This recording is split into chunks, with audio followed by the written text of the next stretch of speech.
Hello students, in this video we will discuss about Pathfinder book section B। Writing section हम लोग पढ़ेंगे। इसमें हम लोग शॉर्ट एसे पढ़ेंगे, शॉर्ट स्टोरी पढ़ेंगे। शॉर्ट स्टोरी क्या होता है? स्टोरी मीन्स आप जानते हैं कहानी होता है। शॉर्ट स्टोरी मीन्स छोटी कहानी, लघु कथा होती है, ठीक है, हिंदी में इसको बोलते हैं। तो हम यहाँ पे देखते हैं कि ये क्या है। ये आपके पैथफाइंडर बुक का है, ठीक है, उसमें ये दिया हुआ है। स्टोरी क्या होता है? एक आर्ट फॉर्म होता है जो कि बहुत ही पुराने समय से चला आ रहा है। पुराने समय पर जो मदर होती थी वो अपने चिल्ड्रन को स्टोरी सुनाती थी, और जैसे जैसे वो बड़े होते थे फिर वो स्टोरी अपने चिल्ड्रन को सुनाते थे। चूँकि जो ओरल फॉर्म था काफ़ी बहुत ट्रेडिशन था, लेकिन आज इंटरनेट के समय में ना मदर के पास इतना टाइम है कि वो बच्चों को स्टोरी सुना सके, और ना ही बच्चों के पास इतना वो है समय है, और ना वो सुनना भी नहीं चाहते हैं, क्योंकि सबके पास इंटरनेट का समय है। तो सबके पास मोबाइल अवेलेबल है, सब सेलफ़ोन मोबाइल फ़ोन से इंटरनेट का यूज़ करते हैं और वहीं पे कहानियाँ सुनते हैं। तो फिर भी यहाँ पे यही बता रहा है कि listen to any except on the small और बिग स्क्रीन। स्क्रीन का मतलब ये कंप्यूटर की स्क्रीन, मोबाइल की स्क्रीन की बात कर रहा है। द आर्ट ऑफ स्टोरी मतलब कि जब से ये इंटरनेट का ज़माना आया तब से जो स्टोरी टेलिंग था ये क्या हो गया, काफ़ी सफ़र किया, मतलब इसका क्रेज अब ख़त्म हो गया ना। The short story rose to the मतलब जो स्टोरी कहना है ये किस सेंचुरी से स्टार्ट हुआ था? शॉर्ट स्टोरी 20वीं सेंचुरी से ये ज़्यादा स्टार्ट हुआ था, ठीक है। तो आइए इसके बारे में थोड़ा जानते हैं, स्टोरी क्या होती है। This question is easy to answer the at least the simplistic level, ठीक है। द स्टोरी क्या होती है? एक शॉर्ट पीस ऑफ नरेटिव होती है जो कि वन सिंगल इंसिडेंट के बारे में पूरे स्टोरी में बताया जाता है। मतलब जो वन सिंगल इंसिडेंट का मतलब कोई एक घटना ऐसी होती है जिसके बारे में एक शॉर्ट स्टोरी लिखी जाती है, ठीक है। इसमें छोटे से कुछ कैरेक्टर्स भी होते हैं। इसमें लॉजिकल बिगनिंग, मिडिल और एंड होता है। मतलब इस तरीके से लॉजिकल स्टार्टिंग होता है, मिडिल का होता है, और क्लाइमेक्स और एंड होता है, कि वो सारी चीज़ें स्टोरी को जोड़ के रखती हैं, स्टोरी के मैटर को जोड़ के रखती हैं। तो यहाँ पे स्टोरी के कुछ टाइप्स दिए हुए हैं, क्योंकि जो स्टोरी के हैं बहुत से टाइप्स होते हैं ना, लेकिन कुछ यहाँ मोस्ट फैमिलियर जो हैं कॉमन यहाँ पे दिए हुए हैं। तो फर्स्ट यहाँ पे दिया हुआ है फेबल। फेबल क्या एक टाइप की स्टोरी होती है जिसमें मोस्टली क्या होते हैं, जिसमें मतलब कि ह्यूमन, मतलब ऐसे जो कैरेक्टर्स होते हैं जिनमें मोरल वैल्यू होती है, जो ह्यूमन जैसा बिहेव करते हैं, ओके। जैसे कि जो एनिमल्स होंगे वो टॉक करेंगे ह्यूमन बींग्स की तरह। तो इस तरीके से इमेजिनेशन वाली स्टोरी को फेबल स्टोरी कहते हैं। हम लोगों ने स्टोरी जो सुनी है फॉक्स एंड ग्रेप्स वाली, कि फॉक्स जब ग्रेप्स को चाहता था, पाना चाहता था और नहीं पाता तो कहता था ग्रेप्स आर सो, अंगूर खट्टे हैं। इस तरीके वाली जो क्लेवर क्रो वाली कहानी थी, थर्स्टी क्रो, उसके बारे में हम लोगों ने सुना है। और पंचतंत्र में बहुत सी ऐसी कहानियाँ हैं जो हमें एनिमल की स्टोरी बताती हैं, और वो किसके जैसा रिएक्ट करते, किसके जैसा बिहेव करते, ह्यूमन जैसा रिएक्ट करते हैं, ठीक है। तो यहाँ पे है कि फिर parable is a under form this type of didactic story. इसी तरह से पैराबल भी एक स्टोरी होता है, ठीक है, जिसमें कि फेबल्स के बारे, फेरीज वगैरह के बारे में होता है, और जो करेक्टर्स होते हैं वैसा रिएक्ट करते हैं जैसे कि ह्यूमन बिहेव करते हैं। फिर यहाँ बाइबल की भी कुछ स्टोरी है दी हुई है, जिसमें कि जो बाइबल की जो दी हुई स्टोरी होती है उसमें क्या होते हैं, कुछ हमें वो लेसन सिखाते हैं, मतलब कुछ सीख सिखाते हैं, ओके। उसके बाद यहाँ पे सेकंड है super natural stories. Super natural stories क्या होते हैं? ये वाइल्ड ह्यूमन इमेजिनेशन पे होते हैं, ये कि क्योंकि इनकी सेटिंग नॉर्मल नहीं होती है। इसमें या तो घोस्ट की स्टोरियाँ होती हैं, फेरिस की स्टोरियाँ होती हैं, ठीक है। और ये it is important to remember that all the supernatural character behave like human beings. मतलब जो घोस्ट है फेरिस की स्टोरीज में होती है, और इसमें जो कैरेक्टर्स होते हैं उनके जो वो सुपर नेचुरल कैरेक्टर्स होते हैं, क्योंकि वे किसके जैसा बिहेव करते हैं, ह्यूमन बींग जैसा बिहेव करते हैं। तो हम आगे बढ़ने से पहले यहाँ पे थोड़ा सा दिया हुआ है, गाइडलाइंस दी हुई है कि हम स्टोरी को राइट करते समय में क्या क्या ध्यान में रखना चाहिए, उसको देखते हैं। और यहाँ पे है कि think about a possible plot involving some characters. मतलब कि इस तरीके से जब भी आप स्टोरी लिखे तो कुछ कैरेक्टर्स को उसमें ज़रूर इन्वॉल्व करिए, ठीक है। और जो भी आपके माइंड में है उसको लिखिए, हेजिटेट नहीं करना चाहिए लिखने के समय, और अपना खुद का एक आउटलाइन बनाना चाहिए, मतलब कि हमें अपने स्टोरी में क्या क्या लिखना है, ठीक है। और अगर बाय द वे आप स्टोरी लिख रहे हैं वहाँ पे इंस्ट्रक्शन दिया हुआ है तो इंस्ट्रक्शन को फॉलो करते हुए अपने स्टोरीज़ को एक्सपेंड करना चाहिए, ठीक है। और जो बिगनिंग होनी चाहिए स्टोरी की वो काफ़ी मतलब ब्रीफ होनी चाहिए, क्रिस्प और इंगेजिंग होना चाहिए। मतलब बिगनिंग को पढ़ने के बाद ही लोगों का क्या हो, रीडर का इंटरेस्ट उसमें बनता रहना चाहिए। उसके बाद क्या है कि जो स्टोरी लिखनी चाहिए वो एक स्टेप बाय स्टेप लिखनी चाहिए। मतलब कहने का है कि ऐसा लिखना चाहिए कि वो लगे कि अब स्टेप बाय स्टेप लिख रहे हैं, मतलब कहीं से कुछ भी नहीं लिखना चाहिए। और एक जो भी सेंटेंस हम लिखें वो इस तरीके से लिखना चाहिए कि वो पहले वाले सेंटेंस से ऐड हो जाए या मतलब उसके आगे बढ़ते रहे, ठीक है। और कुछ अच्छे से कैरेक्टर्स भी उसमें ऐड करने चाहिए। डायलॉग भी इस फॉर्म में होनी चाहिए कि जो काफ़ी रियल लगे, काफ़ी अच्छे लगे, काफ़ी अट्रैक्टिव लगे, ठीक है। और उसके जो क्लाइमेक्स पार्ट होता है बीच का, before letting the concluding part, मतलब क्लाइमेक्स के जो पहले का पार्ट होता है, सॉरी जो कंक्लूजन के पहले का क्लाइमेक्स पार्ट होता है वो भी काफ़ी ब्रीफ होना चाहिए, ठीक है। क्लाइमेक्स का मतलब एक अच्छी एंडिंग आने के लिए क्लाइमेक्स बहुत अच्छा होना चाहिए। मतलब लास्ट में कुछ टर्निंग पॉइंट्स होने चाहिए, ठीक है।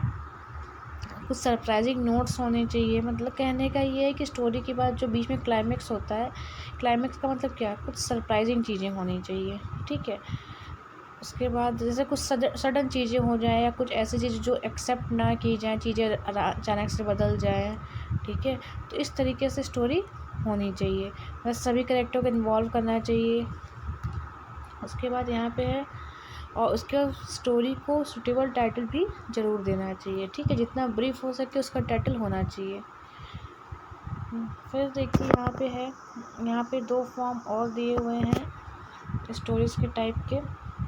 फर्स्ट है यहाँ पे डिटेक्टिव स्टोरीज़। क्या होते हैं, इसमें कुछ क्राइम और मिस्ट्री टाइप के होते हैं, जो सस्पेंस टाइप के वो स्टोरीज़ होते हैं जिनका हमें एंडिंग नहीं समझ में आ पाता अच्छे से, उसको बोलते हैं। When the detective solves the mystery of the suspense is sustained by the author till the very and. अंत में क्या होता है, मतलब कि हम इस स्टोरी में, डिटेक्टिव स्टोरी में क्राइम मिस्ट्री सस्पेंस को देखते हैं, चूँकि जो इसका लिखने वाला राइटर या ऑथर होता है वो अंत में भी इस मिस्ट्री का या क्राइम का को सॉल्व नहीं कर पाता है। फिर है ये रियलिस्टिक स्टोरीज़। क्या होते हैं, जो रियलिस्टिक स्टोरीज़ होते हैं which everything seems to be realistic. मतलब कहने का है कि इसमें सब कुछ कैरेक्टर, बिहेवियर और जो भी टॉकिंग होती है वो कैसा लगता है, स्टोरी जो होती है वो रियल लगता है कि सब कुछ नॉर्मल है या रियल लाइफ में ऐसा ही होता है। कुछ भी मतलब कहने का मतलब कुछ भी दिखावटी नहीं होता है, सब रियल लगता है, ओके। तो इस तरीके से यहाँ पे हमने 4 टाइप्स पढ़े इसके स्टोरीज़ के। अब हम आगे कुछ यहाँ पे शॉर्ट एग्जांपल्स है स्टोरीज़ के, हम इसको देखते हैं कि right a story based on the input given below. यहाँ पे जो ये आपका स्टोरी है ये CBSE 2017 एग्ज़ाम में आया भी था। तो यहाँ पे इंस्ट्रक्शन दिया हुआ है, travelling in metro tunnel, light went out, general panic, pushing and shovings, ठीक है। तो यहाँ पे कुछ यहाँ आपको इंस्ट्रक्शन दिया हुआ है। यहाँ पे नीचे स्टोरी बनी हुई है, पैनिक इन द मेट्रो।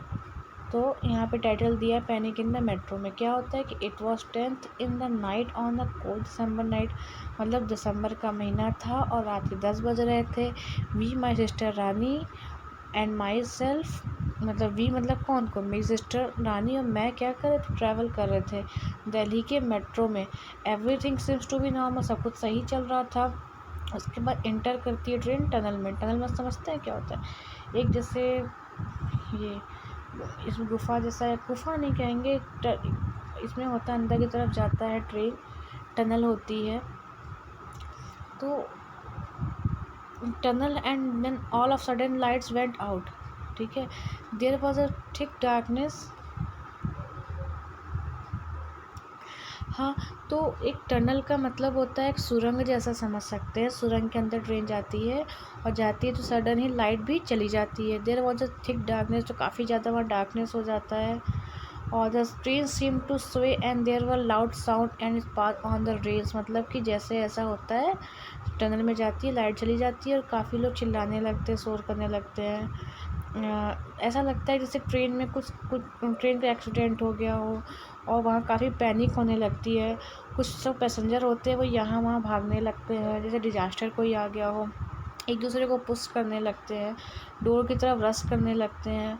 और वो भी सुन, मतलब ये बताती है कि मैंने सुना कि कुछ लेडीज़ जो है वो बहुत काफ़ी डरी हुई रहती है, luckily a few youngsters switch on the flash light on their phones. और कुछ यंगस्टर्स जो होते हैं, कुछ लड़कियां रहे होंगे, उन्होंने अपने मोबाइल का फ्लैश लाइट ऑन किया। The train was still running, तो उन्होंने देखा कि ट्रेन तो अभी भी रन कर रही है। An old man was seen fainted on his seat. जो ओल्ड मैन था, एक बूढ़ा आदमी था, वो फेंट था अपनी सीट पर, मतलब बेहोश हो गया था। No one of his family was with him, वो चूँकि वो अकेला था, उसकी कोई फैमिली उसके साथ नहीं थी। तो और ये भी था कि कोई उसे जानता भी नहीं था उस ट्रेन में। तो एक मिडिल एज का person turn up and told that he was doctor. उसके बाद एक मिडिल एज का व्यक्ति वहाँ पे रहता है, वो कहता है कि मैं डॉक्टर हूँ, मैं इंस्पेक्ट करूँगा, चेक करूँगा इनको। तो वो उनका चेकअप करता है, उनके पल्स वगैरह को चेक करता है, आइलिट्स चेक करता है ना। आइलिट्स मतलब क्या, आँखों को उठा के देखता है कि क्या क्या क्या मतलब प्रॉब्लम है उसको। फिर वो बताता है कि नथिंग सीरियस, कुछ भी ऐसा सीरियस नहीं है। He took hold of a water bottle from a lady and sprinkled some water on his face. उसके बाद वो एक लेडी से उसकी वाटर बॉटल को लेता है और कुछ पानी उसके फेस पे मारता है। एंड सुक the old man. The old man start and slowly open his eyes. Everyone heard a sigh of relief. तो धीरे धीरे वो जो फेंट हुआ रहता है आदमी, वो अपनी आँखों को ओपन करता है, आइस ओपन करता है, फिर वो देखता है सारा सबको। और सभी लोग फिर क्या बोलते हैं, एक साई ऑफ रिलीफ, मतलब सभी लोग चैन की सांस लेते हैं। After a few minute the light came back. उसके कुछ देर बाद लाइट वापस आ जाती है। And there was an announcement on the audio system that there was nothing to worry and regretted the inconvenience. वो बताते हैं, एक ऑडियो सिस्टम से मतलब अनाउंस होता है कि घबराने की कोई बात नहीं है, और रिग्रेट मतलब जो भी हुआ उसके लिए माफ़ी क्षमा चाहते हैं। When we reached our destination we thank God for our safety. और जब हम अपने डेस्टिनेशन पे पहुंचते हैं, जहाँ हमें जाना होता है, तो हम गॉड को थैंक यू बोलते हैं। तो इस तरीके से देखिए, एक शॉर्ट स्टोरी हमने देखा, यहाँ पे इंस्ट्रक्शन दिया हुआ था, इसके अकॉर्डिंग हमने अपनी स्टोरी को नरेट किया। ठीक है, एक और एग्ज़ाम्पल यहाँ पे हम लोग देख लेते हैं। तो ये जो एग्ज़ाम्पल है, ये है हाउस ऑन फायर। ठीक है, हाउस ऑन फायर के बारे में देखते हैं। यहाँ पे क्या है, it was late night. Anjali a student of 12th class was studying in her room. Late night हो गया था, अंजलि एक स्टूडेंट थी क्लास 12th की, जो कि अपने स्टडी रूम में पढ़ रही थी। After she had finished her studies she decided to sleep. She was about to switch off the light and go to bed when she saw light outside the window. पढ़ने के बाद में, पढ़ाई finish करने के बाद वो डिसाइड करती है कि वो सोने जाएगी, और वो लाइट्स को ऑफ करती है और बेड पे जाती है सोने के लिए। जैसे ही सोने के लिए जाती है, तो उससे विंडो के पास कुछ लाइट दिखाई देता है। She open the window and observe that a house situated in the front of her was on fire. और वो देखती है, ऑब्जर्व करती है कि जो घर उसके जस्ट सामने सिचुएटेड है, वहाँ पे आग लगी हुई है। The inmates are shrieking and shouting for help. मतलब वहाँ से लोग हेल्प के लिए साउट कर रहे हैं। Many person had gathered around the house. बहुत से लोग वहाँ इकट्ठा हो गए हैं। Someone bringing water in buckets. और मतलब फायर एक्सटिंग्विशर भी लाए हैं, बकेट्स वगैरह में पानी लेके आए हैं। अंजलि क्या करती है, रैंक करती है फायर स्टेशन में। In no time the fire extinguisher arrived. आग बुझाने वाले वहाँ पहुँच जाते हैं, और वहाँ पे जो फायरमैन होता है, वो वाटर पाइप से स्प्रिट करता है वाटर को। सी वो का पेरेंट्स एंड हर ब्रदर। अब मतलब कि अपने पेरेंट्स को, अपने ब्रदर को उठाती है वो। They went downstairs and rendered some help to the inmates. मतलब वहाँ पे लोगों की हेल्प करने के लिए उसके पेरेंट्स और ब्रदर जाते हैं। The fireman brought out all the inmates of the house and save their lives. मतलब कि जो फायरमैन होता है, वो घर से चीज़ों को संभाल के लेके आता है, और लोगों, जो घर में रहने वाले लोग होते हैं, उनकी लाइफ को सेव करता है। A dog who hide himself in the garage was barking for help. एक जो डॉग था, जो कि अपने आप को छिपाया था डर से गैराज में, वह हेल्प के लिए बार कर रहा था। Anjali who knew that the family had the pet dog inform the fireman about the dog.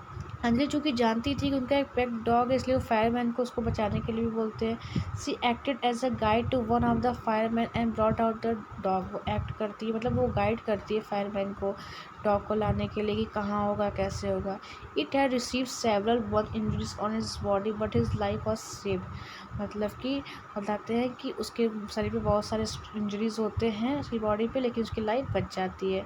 No doubt there was a huge loss of property but no life was loss.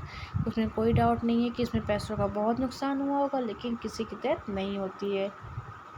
It was all due to the timely arrival of the fireman. ऐसा कैसे हो पाता है कि समय पर जो fireman आ जाते हैं, इसकी वजह से हो जाता है। Who risk their own life, जो कि अपनी खुद की लाइफ का रिस्क लेते हैं दूसरों की लाइफ को बचाने के लिए।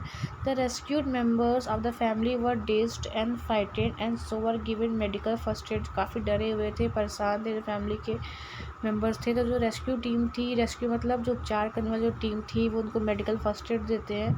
After the fire was put out, जब फायर बुझ जाता है, आग ख़त्म हो जाती है, Anjali requested them to come and sleep in her house. Anjali उनसे रिक्वेस्ट करती है कि आप आइए और हमारे घर में सो जाइए।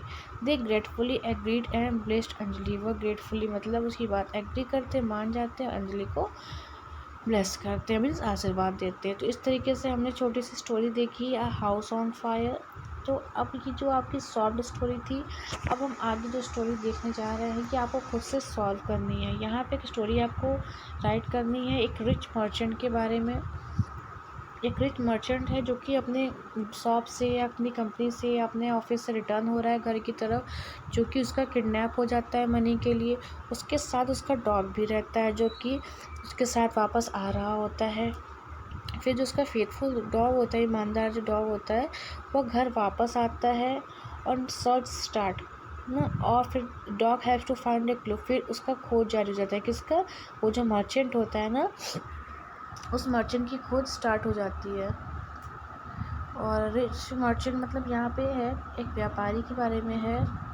तो फिर यहाँ पे है कि उसकी खोज स्टार्ट हो जाती है। फिर जो डॉग होता है वो हेल्प करता है उसको, उस रिच मर्चेंट को ढूंढने में। किडनैपर्स जो होते हैं वो पकड़े जाते हैं। तो यहाँ पे इसको लेते हुए आपको यहाँ पे स्टोरी यहाँ पे राइट करनी है, ठीक है। नेक्स्ट है यहाँ पे कि स्टोरी राइट करनी है। वैल्यू पॉइंट्स यहाँ पे दी हुई है कि मान लीजिए आप एक फ्रेंड की अपनी पार्टी अटेंड करते हैं नाइट में। On the way back the bike punctured, उसके बाद आते समय आपकी बाइक स्कूटी जो भी वो पंचर हो जाती है। टू का लिफ्ट फ्रॉम ए स्ट्रेंजर, तो आपको लिफ्ट लेनी पड़ती है कि स्ट्रेंजर से। The stranger snatch mobile and wallet and run away, जो स्ट्रेंजर होता है वो आपका पर्स, मोबाइल, पैसा वगैरह लेके भाग जाता है। उसके बाद आप वहाँ परेशान होते हैं और आपकी हेल्प वहाँ कौन करता है, कुछ ऐसे फ्रेंड्स होते हैं जो कि इस पार्टी से रिटर्न कर रहे होते हैं। तो ये दो है, मैंने यहाँ आपको बताया। इन दो स्टोरीज़ को आप राइट करिए और अगर आपको नहीं आता है तो फिर मुझे बताइए, मैं आपको सेंड कर दूँगी राइट करके, ओके। तो आप इस स्टोरी को देखिए कि स्टोरी क्या होती है, कैसे होती है, स्टोरी की प्रैक्टिस करिए। Thank you.